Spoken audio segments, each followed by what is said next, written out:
In 1953, South Korea was poorer than Somalia. Today, a Samsung smartphone in your pocket contains more computing power than NASA used to land on the moon. The nation that once begged for foreign aid now controls 60% of the world's memory chips. How does a country devastated by war transform itself into a technological superpower in just 7 decades? This isn't just another rags-to-riches story. It's the most audacious economic experiment of the modern era. A masterclass in national transformation that challenges everything we think we know. About innovation, competition, and the role of government in the digital age. Let me take you back to 1953. The Korean peninsula lay in ruins.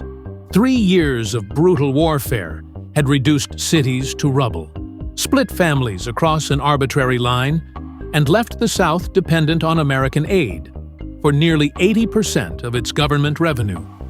Most industrial infrastructure sat north of the 38th parallel, controlled by Kim Il-sung's regime. What South Korea had was rice fields, tungsten mines, and 20 million people with nothing left to lose. But here's where the story gets interesting. While most war-torn nations remained trapped in cycles of poverty and dependence, South Korea's leaders made a radical bet. Instead of accepting their fate as a perpetual aid recipient, they gambled everything on an export-led industrialization strategy, a plan most economists at the time thought was impossible for a developing nation. President Park Chung-hee took power in 1961. He didn't just want to rebuild Korea, he wanted to leapfrog into the industrial age. The first 5-year economic plan launched in 1962 wasn't modest. It was audacious to the point of seeming delusional. The goal? Transform an agricultural society into a manufacturing powerhouse by focusing on what Korea had in abundance: educated, disciplined, and desperately motivated workers. Here's where South Korea's story diverges from every other development playbook. Instead of trying to nurture hundreds of small competitors, the government made a controversial choice. They would create industrial giants. The chaebol system, massive family-controlled conglomerates like Samsung, LG, Hyundai, and SK, became the engine of this transformation. Think of it as state-sponsored capitalism on steroids. The government didn't just pick winners, they manufactured them through subsidies, tax breaks, and preferential loans that would make today's venture capitalists weep with envy. Samsung started as a trading company selling fish and noodles. By the 1970s, with government backing, they were manufacturing televisions. By the 1980s, they were designing their own memory chips. By the 1990s, they were setting global standards for consumer electronics. This wasn't free market capitalism. This wasn't socialism either. This was something entirely new, a hybrid model where the state created the conditions for private enterprise to scale at unprecedented speed.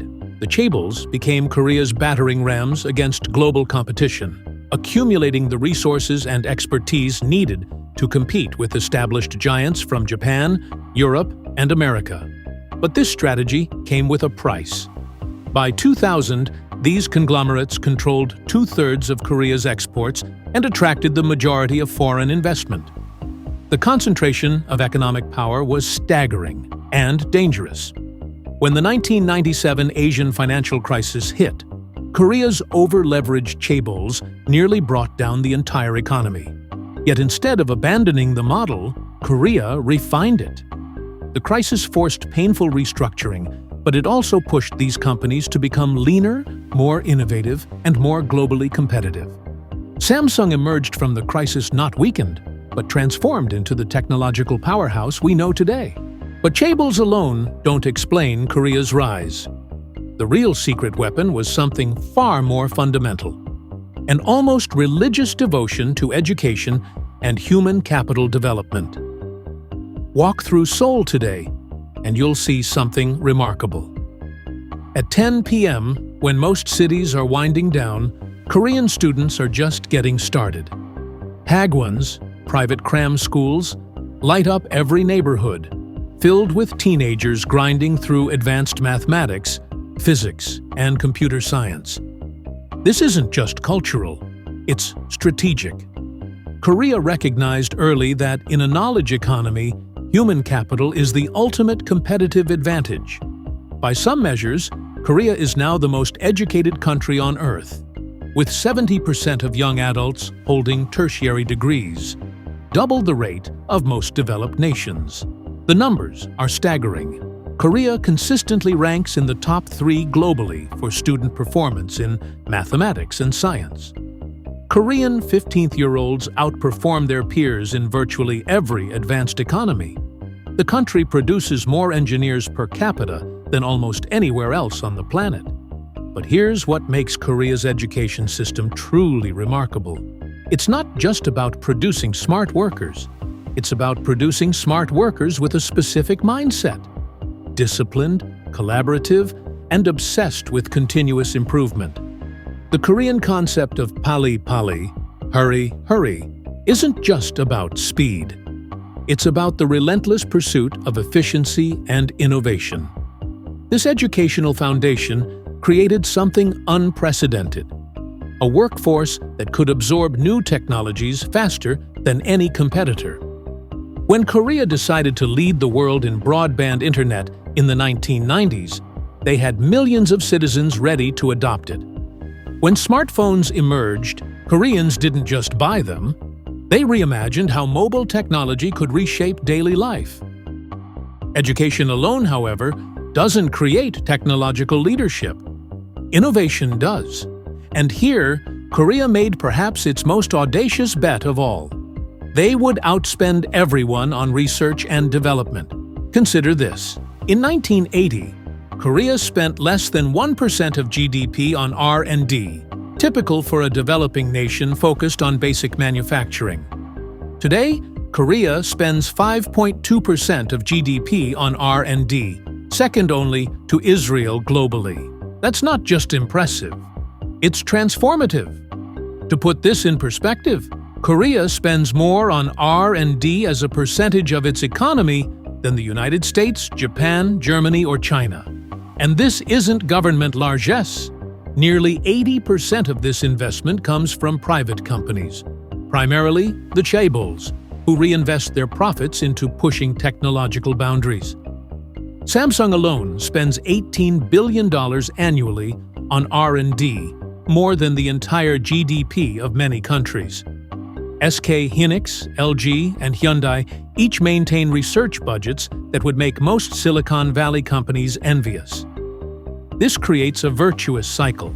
Success funds more research, which generates more breakthroughs, which creates more success. But Korea's R&D strategy isn't just about spending money. It's about spending it strategically. The government established institutions like ETRI, the Electronics and Telecommunications Research Institute, which pioneered critical technologies that Korean companies then commercialized. This public-private collaboration model accelerated innovation cycles in ways that pure market forces alone never could have achieved. While other nations debated the merits of government intervention in technology markets, Korea was building the future. Starting in the late 1990s, Korea made a stunning decision. They would wire the entire nation with high-speed broadband, before most people even understood what the internet could become. This wasn't incremental improvement. This was technological leapfrogging. While Americans were still using dial-up modems, Koreans had fiber optic connections in their apartments. While Europeans were debating telecommunications policy, Korea was creating a digital society. The results? Immediate and dramatic. By the early 2000s, Korea had the world's highest broadband penetration rates. Online gaming exploded, creating entirely new industries. E-commerce took off years before it gained traction elsewhere. Digital payments became ubiquitous. This early digital infrastructure investment created something economists call network effects. The more people connected, the more valuable the network became for everyone. Korean companies didn't just sell products to global markets. They tested them in the world's most connected domestic market first. When 5G technology emerged, Korea didn't hesitate. They launched the world's first nationwide 5G network in 2019, beating every other major economy. Today, over half of Korean mobile subscribers use 5G, a penetration rate that won't be matched by most countries for years. This aggressive infrastructure investment strategy reflects a deeper understanding. In the digital age, connectivity isn't just convenience, it's competitive advantage. But Korea's most audacious bet was yet to come. In the 1980s, while Japan dominated the global semiconductor industry, Korea made a decision that seemed insane. They would challenge Japanese supremacy in memory chips. Remember, this was David versus Goliath. Japanese companies had superior technology, deeper pockets, and decades of experience. Korean companies were newcomers with limited resources and questionable expertise. Yet Samsung and SK Hynix didn't just compete, they revolutionized the industry. Through relentless R&D investment, aggressive manufacturing scaling, and technological innovation, they gradually displaced Japanese competitors. Today, Korean companies control over 60% of global memory chip production. This isn't just market share, it's strategic control over the global digital economy. Every smartphone, laptop, server, and IoT device depends on Korean memory chips. When you stream a video, send a message, or make a payment, Korean semiconductors are processing that data. The scale of Korea's current semiconductor ambitions defies comprehension. The country is investing $470 billion over the next 2 decades to create the world's largest semiconductor megacluster in Gyeonggi Province. This isn't just a factory, it's an entire ecosystem designed to produce 7.1 million wafers per month by 2030. To understand what this means, this single cluster will have more chip production capacity than most entire countries. It represents Korea's determination not just to maintain semiconductor leadership, but to extend it for decades to come. Yet Korea's technological transformation isn't just about giant conglomerates anymore. Something fascinating has emerged alongside the chaebols. A vibrant startup ecosystem that rivals Silicon Valley in ambition. And increasingly, in results. Seoul's Pangyo Techno Valley, often called Korea's Silicon Valley, now hosts over 1,200 companies, from scrappy startups to global R&D centers. The transformation has been remarkable. Korea went from having virtually no venture capital ecosystem in 2000 to hosting over 30 unicorn startups valued at more than $1 billion each by 2025. This represents a fundamental shift in Korean business culture. The traditional path, join a chaebol, work for decades, retire with security, is giving way to entrepreneurial risk-taking that would have been unthinkable a generation ago. Companies like Kakao transformed from a simple messaging app into a super platform that handles everything from payments to ride-sharing. Naver evolved from a search engine into a comprehensive digital ecosystem. PUBG creator Krafton proved that Korean companies could create global gaming phenomena. But perhaps most importantly, these startups are tackling problems that the chaebols can't or won't address. While Samsung focuses on hardware excellence, Korean startups are pioneering software solutions. While LG perfects manufacturing processes, Korean entrepreneurs are reimagining service delivery. The government's role in fostering this ecosystem has been crucial. The Global Unicorn Project, launched in 2019, provides structured support for companies at every stage of growth. Regulatory sandboxes allow fintech and autonomous vehicle startups to test innovations without being strangled by bureaucracy. Tax incentives encourage venture capital investment. This dual-track innovation system, chaebols driving hardware excellence, while startups pioneer software solutions, is creating competitive advantages that no other country has successfully replicated. Korea's technological rise isn't the result of market forces alone. It's the product of perhaps the most sophisticated industrial policy experiment in modern history. The Korean New Deal, launched in 2020, committed nearly $100 billion to digital transformation initiatives. This isn't just stimulus spending, it's strategic investment in the technologies that will define the next century. Artificial intelligence, quantum computing, biotechnology, renewable energy. Korea is placing massive bets across the entire spectrum of emerging technologies. The government's approach is both comprehensive and pragmatic. They don't pick single winners. They create ecosystems where multiple solutions can compete and evolve. They don't just fund research. They build bridges between universities, corporations, and startups to accelerate technology transfer. Consider AI development. While the United States and China engage in a binary competition for AI supremacy, Korea is pursuing a different strategy.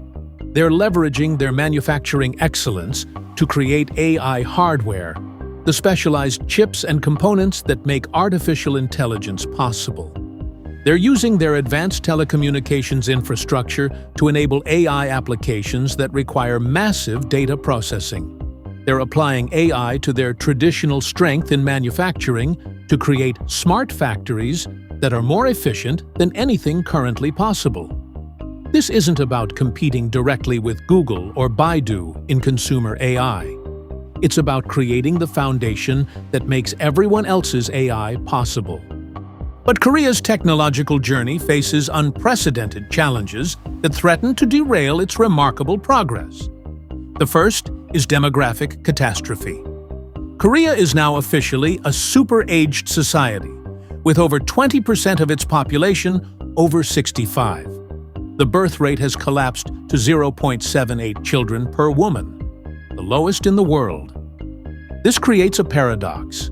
Just as Korea needs more engineers and scientists to maintain its technological edge, the supply of young talent is shrinking rapidly. The second challenge is geopolitical vulnerability. Korea's entire technological ecosystem depends on global supply chains and international cooperation. The intensifying rivalry between the United States and China puts Korea in an impossible position. They need American technology and Chinese markets, but increasingly can't have both. When the U.S. imposed export controls on advanced semiconductors to China, Korean companies found themselves caught in the middle. Samsung and SK Hynix generate significant revenue from Chinese customers, but depend on American equipment and materials. This technology Cold War threatens to fragment the global innovation ecosystem that made Korea's rise possible. The third challenge is innovation fatigue. Korea excels at perfecting existing technologies and manufacturing them at scale. But creating breakthrough innovations, the kind that define new industries, requires different capabilities. Korean companies are masters of execution, but sometimes struggle with the kind of blue-sky research that generates revolutionary breakthroughs. Consider artificial intelligence.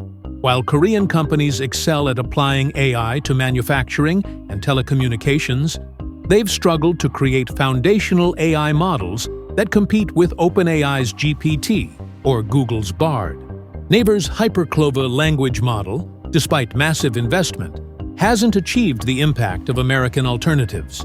Yet Korea's technological transformation has already reshaped the global economy in ways that most people don't fully appreciate. Korean memory chips power the cloud computing revolution. Without Samsung and SK Hynix, the massive data centers that enable everything from Netflix streaming to cryptocurrency mining simply couldn't exist at their current scale or efficiency. Korean displays revolutionized mobile devices. The stunning screens on iPhones and Android phones are predominantly manufactured by Samsung Display and LG Display. Korean innovations in OLED technology made possible the thin, bright, energy-efficient displays that define modern consumer electronics. Korean batteries are driving the electric vehicle revolution. LG Energy Solution, Samsung SDI, and SK Innovation produce the lithium-ion batteries that power Tesla, BMW, and dozens of other electric vehicles. Korea's battery technology is crucial to the global transition away from fossil fuels. But Korea's influence extends beyond hardware. Korean cultural exports, K-pop, K-dramas, Korean gaming, have created a soft power phenomenon that opens markets for Korean technology companies. When BTS performs on a global stage using Korean audio equipment, or when Squid Game becomes a Netflix sensation shot with Korean cameras, it creates brand recognition that no amount of advertising could achieve. This cultural technological synergy is uniquely Korean. No other country has successfully leveraged entertainment exports to drive technology adoption on a global scale. Korea's technological success, however, rests on foundations that may not be sustainable. The intense work culture that drove rapid development is creating burnout and social problems. The concentration of economic power in chaebols limits opportunities for smaller companies and individual entrepreneurs. The focus on manufacturing excellence may be poorly suited to an economy increasingly driven by software and services. Most critically, Korea's export-dependent economy remains vulnerable to global economic shocks. The 2008 financial crisis, the 2020 pandemic, and ongoing trade tensions all demonstrated how quickly external events can disrupt Korea's growth trajectory. Korea's leaders recognize these challenges and are attempting to address them through what they call balanced innovation, maintaining excellence in traditional strengths while building new capabilities in emerging technologies. The massive investments in AI, biotechnology, and renewable energy reflect this strategic pivot. But balancing continuity with transformation is perhaps the most difficult challenge any advanced economy faces. Korea must innovate without abandoning the foundations of its success. So what can other nations learn from Korea's remarkable transformation? First, the power of strategic patience. Korea's technological leadership wasn't achieved overnight. It required decades of consistent investment in education, infrastructure, and R&D, even when the payoffs weren't immediately visible. Second, the importance of public-private collaboration. Korea's success wasn't driven by pure market forces or government planning alone, but by a sophisticated partnership between public institutions and private enterprise. The government created conditions for success. Companies delivered results. Third, the value of export discipline. From the beginning, Korean companies had to compete globally, not just domestically. This exposure to international competition forced them to achieve world-class standards or fail. Fourth, the necessity of continuous adaptation. Korea didn't become complacent after achieving success in textiles, steel, or consumer electronics. They continuously moved up the value chain, always preparing for the next technological transition. But perhaps most importantly, Korea demonstrates that national economic transformation is possible, even for countries that start with significant disadvantages. Korea in 1953 had fewer advantages than most developing nations today, yet created one of the world's most advanced economies through strategic thinking, disciplined execution, and relentless improvement. Today, as Korea approaches its 8th decade of independence, the nation faces its most complex challenge yet: maintaining technological leadership in an era of accelerating change and intensifying global competition. The investments being made today in quantum computing, biotechnology, renewable energy, and artificial intelligence will determine whether Korea can maintain its position as a global technology leader for the next generation. The stakes couldn't be higher. In an increasingly digital world, technological capability is becoming synonymous with national power. But if history is any guide, Korea's combination of strategic vision, educational excellence, and innovative dynamism positions it well for whatever challenges lie ahead. The country that transformed itself from agricultural poverty to technological prosperity in just 70 years has proven that with the right strategy, extraordinary transformation is possible. Korea's story isn't finished, it's just beginning its next chapter. And for those of us watching from around the world, that next chapter promises to be just as remarkable as everything that came before. The question isn't whether Korea will continue to innovate and surprise us. The question is, what impossibly ambitious goal will they set their sights on next? In a world where technological change is accelerating and global competition is intensifying, Korea's model of strategic investment, educational excellence, and innovative collaboration offers a roadmap that other nations ignore at their own peril. The miracle on the Han River isn't just Korea's story. It's a preview of what's possible when vision meets execution, when strategy meets determination, and when a nation decides that its future will be fundamentally different from its past. What aspects of Korea's technological transformation do you find most surprising? And what lessons do you think other countries should be learning from Korea's remarkable journey? Let me know in the comments below. Thanks for watching. If you found this video useful, don't forget to like, share, and subscribe to the Capital Compass so you won't miss any future deep dives into the forces shaping our world. See you in the next video.